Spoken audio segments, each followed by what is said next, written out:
여러분 안녕하십니까? 하나님의 은혜가 여러분에게 충만하시기를 바랍니다. 저는 오늘 여러분과 함께 데살로니가 전서 5장 16절로 18절의 말씀을 가지고 우리를 향하신 하나님의 뜻이란 제목으로 은혜를 나누고자 합니다. 하나님을 믿고 섬기는 성도들에게 있어서 하나님의 뜻을 정확히 안다는 것은 매우 중요한 일입니다. 만일 어떤 일이 하나님의 뜻이라면 주저하지 않고 행할 텐데 그 일이 하나님의 뜻인지 아닌지 몰라서 망설일 때가 많습니다. 그런데 하나님의 뜻을 안다는 것은 어려운 일이 아닙니다. 저는 오늘 하나님의 뜻을 알아 그 뜻대로 살려고 애쓰는 분들을 위하여 성경을 통하여 우리를 향하신 구체적인 하나님의 뜻에 대하여 살펴보고자 합니다. 첫째로 우리를 향하신 하나님의 뜻은 항상 기뻐하는 생활입니다. 데살로니가 전서 5장 16절에 보면 항상 기뻐하는 것이 하나님의 뜻임을 말하고 있습니다. 그러므로 우리 성도들은 늘 기쁨 속에 살 수 있어야 합니다. 이 기쁨은 마치 수레바퀴에 치는 기름과 같습니다. 그래서 우리 인생이 아름답게 유지되고 잘 굴러가도록 만들어주는 것입니다. 기쁨을 잃어버린 개인이나 가정은 얼마 있지 아니하여 파탄을 이루고 맙니다. 이렇기 때문에 삶의 기쁨은 생활 환경이 어려우면 어려울수록 더욱 절실히 요구되는 것입니다. 성경은 항상 기뻐하라고 하였습니다.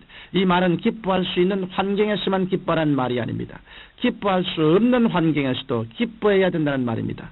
물론 기뻐할 수 없는 환경에서 기뻐한다는 것은 쉬운 일이 아닙니다. 그러나 하나님을 믿는 성도는 항상 기뻐하라는 것이 하나님의 명령이기 때문에 어떠한 환경에서도 기뻐해야 하는 것입니다. 그러면 지금 내가 기쁨의 삶을 살고 있는지 그렇지 못한지는 무엇으로 분별할 수 있을까요? 그것은 내 자신이 맺고 있는 열매를 보면 즉시 분별해낼 수 있습니다. 기쁨의 열매는 먼저 삶의 활기입니다. 기쁨과 힘은 동등한 것입니다. 성도님들과 대화를 하다 보면 환한 얼굴에 빛난 눈을 가진 사람의 마음속에 가득 찬 그 기쁨은 주위를 밝게 만들어줍니다. 그러나 마음속에 기쁨이 없는 사람은 주위에 있는 사람들로 하여금 함께 기쁨을 상실하게 만듭니다.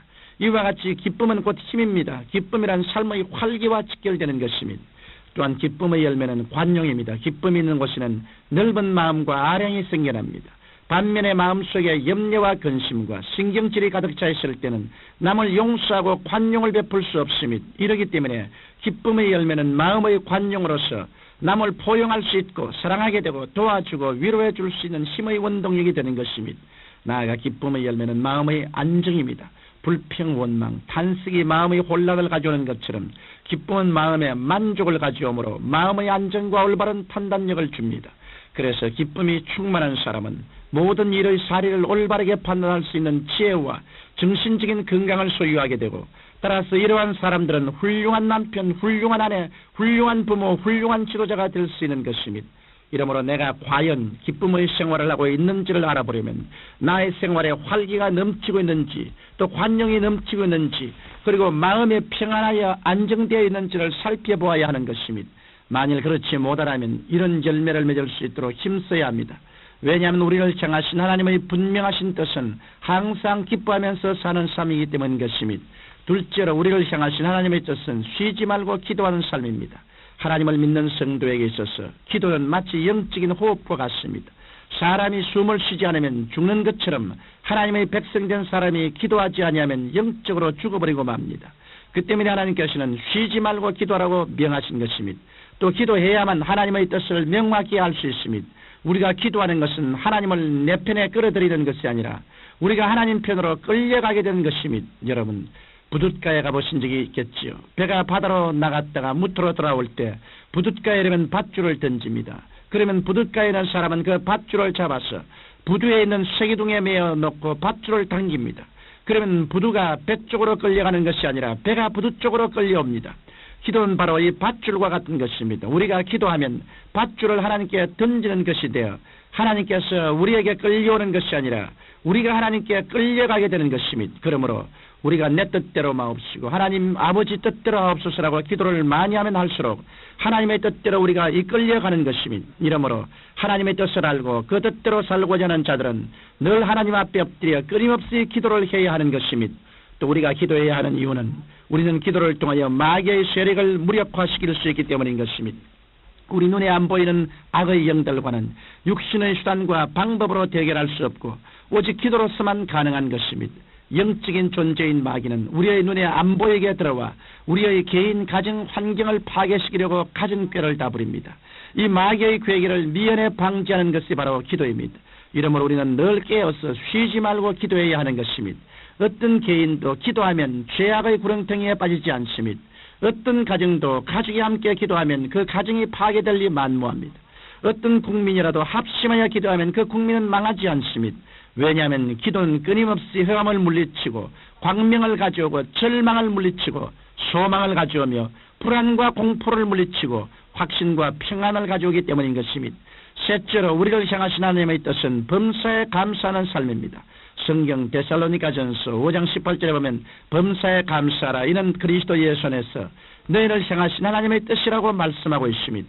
그러므로 하나님의 뜻대로 살려고 하는 자들은 범사에 감사해야 합니다.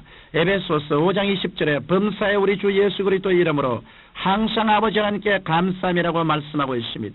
우리는 아버지 하나님께 감사를 드리되 이른 아침부터 잠자리에 누울 때까지 1년 365일 내내 감사드려야 합니다. 왜냐하면 성경에 분명히 항상 감사드려야 한다고 말씀하고 있기 때문입니다.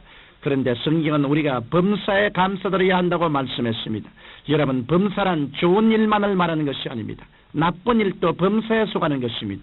그러므로 여러분은 자신에게 좋은 일이 일어날 때도 감사하고 좋지 못한 일이 일어날 때도 감사해야 합니다. 우리들의 하나님은 좋은 하나님이십니다. 이 좋으신 하나님께 우리의 모든 것을 맡겼으면 좋은 일뿐 아니라 서로 안 되는 일, 나쁘게 보이는 일이 나타날지라도 감사드려야 하는 것입니다. 왜냐하면 좋은 것은 좋아서 좋고 좋지 않은 것도 하나님께서 종국적으로 좋게 만들어 주실 것이기 때문인 것입니다. 성경 로마서 8장 28절에 하나님을 사랑하는 자, 곧 그 뜻대로 부르심을 입은 자들에게는 모든 것이 합력하여 선을 이루나이라고 말씀하고 있습니다. 청취자 여러분, 여러분이 정말 하나님의 뜻대로 살기를 원하십니까? 그러시다면 여러분은 항상 기뻐하는 삶을 사십시오. 여러분의 마음이 환경에 좌우되지 말고 항상 기뻐하십시오. 그래야 할 때 여러분의 삶에는 활기가 넘쳐나고 관용과 여유가 넘쳐나며 마음의 안정과 평안을 얻을 것입니다. 또 쉬지 말고 기도하는 삶을 사십시오. 여러분이 끊임없이 기도하는 삶을 살아갈 때 여러분의 삶은 하나님의 뜻이 있는 곳으로 이끌려 갈 것입니다. 그리고 여러분은 기도를 통하여 여러분의 개인과 가정을 파괴시키는 마귀의 괴계를 미연에 물리칠 수 있는 것입니다. 나아가 여러분은 좋을 때나 좋지 않을 때나 늘 범사에 감사하는 삶을 사십시오. 그래야 하면 좋으신 하나님께서 모든 것을 합력하여 선을 이루어 주실 것입니다. 살아계신 아버지 하나님 있어요. 모든 사람들이 항상 기뻐하며 쉬지 말고 기도하며 범사에 감사하는 삶을 살도록 도와주옵소서.